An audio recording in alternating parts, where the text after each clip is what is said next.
എൻ്റെ അടുത്ത വളരെ കുറച്ച് ആൾക്കാരോട് കടം വാങ്ങിയിട്ടാണ് ഞങ്ങൾ ആദ്യം ഈ സ്ഥാപനം കടം വാങ്ങിയ കടം കൊണ്ടാണ് കാലിക്കറ്റ് നോട്ട്ബുക്കിന്റെ തുടക്കം. അതിൽ ഇൻവെസ്റ്റർ ഭാഗത്ത് ഇൻവെസ്റ്റ് ചെയ്തിട്ടുണ്ട്. ഞങ്ങൾ എല്ലാ സ്ഥാപനവും ഇൻവെസ്റ്റർ മാത്രമല്ല, ഞങ്ങളും കൂടി ഇൻവെസ്റ്റ് ചെയ്തിട്ടുണ്ട്. ഞങ്ങളൊരു ഇൻവെസ്റ്ററെ കണ്ടെത്തി അവരെ കൊണ്ട് മാത്രം പണം ഉണ്ടാക്കി റൺ ചെയ്യുന്ന ഒരു സ്ഥാപനമല്ല. നിങ്ങൾ ഇൻവെസ്റ്റ് ചെയ്യും. ആ ഫസ്റ്റത്തെ ആ റെസ്റ്റോറൻറ്റ് ആൾക്കാർ നെഞ്ചിലേറ്റിയോ, ആൾക്കാർ വന്നോ, ഭക്ഷണത്തെ കുറിച്ച് എന്താ അഭിപ്രായം പറഞ്ഞു? ഫസ്റ്റിലത്തെ റെസ്റ്റോറൻറ്റ് ഗോഡ് ഗ്രേസ് ഞങ്ങൾ ഉണ്ടാക്കിയ റെസ്റ്റോറൻറ്റ് ഒരുപാട് റെസ്റ്റോറൻറ്റ് ഇല്ലാത്ത, എന്നാൽ സറൗണ്ടിങ് ഏരിയയിൽ ഒരുപാട് മലയാളി ഫാമിലി ഉള്ള, ആ ഏരിയയിൽ മലയാളീസ് ഇല്ലാത്ത, അവർക്ക് എത്തിപ്പെടാൻ പറ്റുന്ന ഒരു സ്ഥലത്താണ് ഞങ്ങൾ റെസ്റ്റോറൻറ്റ് തുടങ്ങിയത്. ദേരയിലാണ് റെസ്റ്റോറൻറ്റ് തുടങ്ങിയത്. അന്ന് ദേരയിലാരും ഇങ്ങനെയുള്ള റെസ്റ്റോറൻറ്റ് തുടങ്ങില്ല.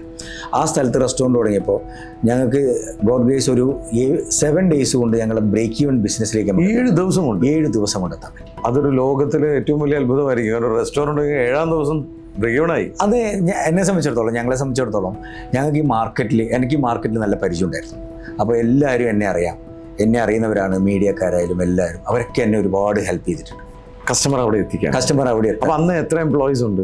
അത് ഞങ്ങൾ 28ഉം ഞങ്ങൾ 3 പേരും 31 സ്റ്റാഫായിരുന്നു അന്ന് ഞങ്ങൾ തുടക്കത്തിലുണ്ടായിരുന്നു.